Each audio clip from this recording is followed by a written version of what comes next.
Ministro, há uma percepção crescente na opinião pública, tanto internacional como nacional, de que a diplomacia brasileira, com especial referência à diplomacia do presidente Lula, tem se afastado das democracias ocidentais e dos valores e dos princípios defendidos pelas democracias ocidentais. Esses episódios envolvendo Israel, Hamas, Ucrânia, Rússia, a posição do Brasil aqui em relação à Venezuela tem gerado um desgaste contínuo para a imagem do Brasil perante a comunidade internacional. Quem diz isso não sou eu estou reproduzindo o que nós lemos praticamente diariamente em jornais internacionais e mesmo aqui dentro da imprensa nacional.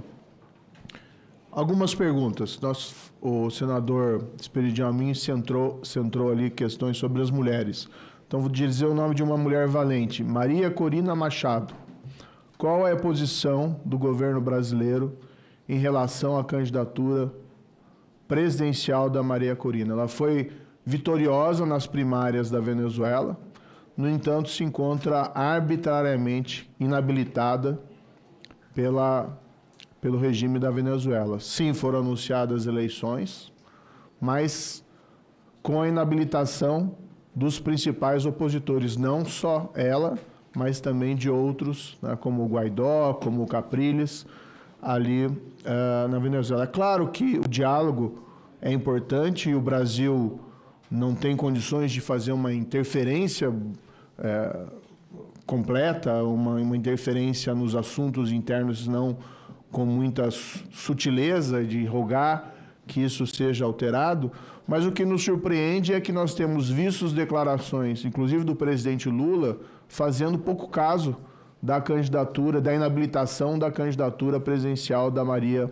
Corina Machado. Então, minha indagação é qual a posição do governo brasileiro em relação à candidatura dela, se o governo brasileiro concorda com essa inabilitação, e se o governo brasileiro discorda dessa inabilitação, se já transmitiu a sua posição, seja publicamente não o fez, mas se o fez pelas vias diplomáticas. Além disso, nós temos visto uma crescente arbitrariedade também daquele regime em relação a direitos humanos. Recentemente, Rocio San Miguel, que era diretora da ONG Controle Cidadão, foi presa na Venezuela e nós não vimos uma palavra pública do governo brasileiro em relação a essa prisão. Foram expulsos também funcionários da ONU da área dos direitos humanos.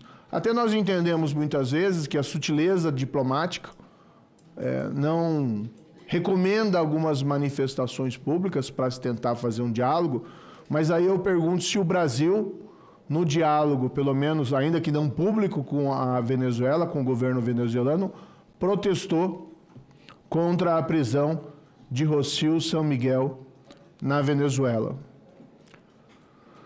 Mudando aqui de país, mas também com bastante importância, falar de outra mulher valente, que é a Jeanine Áñez, que é a ex-presidente da Bolívia, que está presa há 3 anos naquele país, também uma prisão considerada arbitrária pela comunidade internacional, inclusive com manifestação do Parlamento Europeu. Nós fizemos aqui a Comissão de Relações Exteriores aprovou o ingresso da Bolívia no Mercosul. Isso foi um pedido, inclusive, do Itamaraty, do governo brasileiro, e todos nós fomos aqui sensíveis a esse apelo. Mas nós pedimos uma contrapartida de formar uma comissão aqui no Senado para realizar uma visita à Bolívia, para que nós pudéssemos analisar a situação de direitos humanos, inclusive essa prisão que nós reputamos aqui extremamente controvertida, além da própria prisão do ex-governador Camacho, ali da província de Santa Cruz, da Bolívia.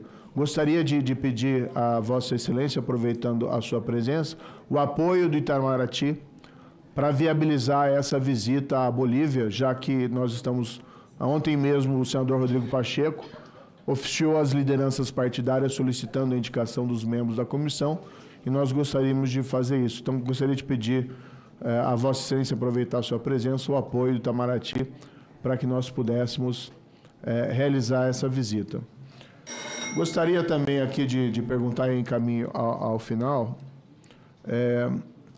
uma clareza da posição brasileira em relação à guerra na Rússia e da Ucrânia. Claro que nós não devemos aí entrar em guerras europeias, mas o Brasil tem defendido uma solução pacífica. No entanto, me parece que a posição de princípio que temos que defender é a integridade do território ucraniano. O fim da guerra na Ucrânia demanda, na minha opinião, a retirada das tropas russas do território ucraniano. Do contrário, seria simplesmente uma rendição aos desejos imperialistas do atual presidente russo.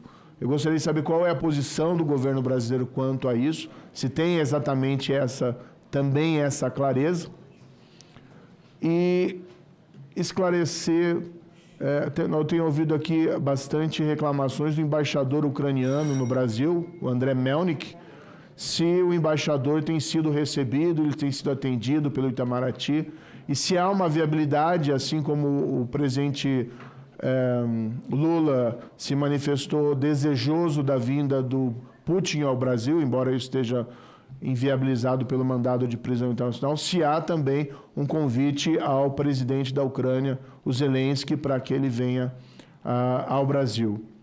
E para finalizar, uma pergunta um pouco mais regional, Vossa Excelência falou das negociações do Acordo de Itaipu e gostaria de indagar se a posição do governo brasileiro é na linha de, com o fim desses pagamentos, a obter, se possível, junto com o Paraguai, um acordo que leve à diminuição das tarifas de energia elétrica no país.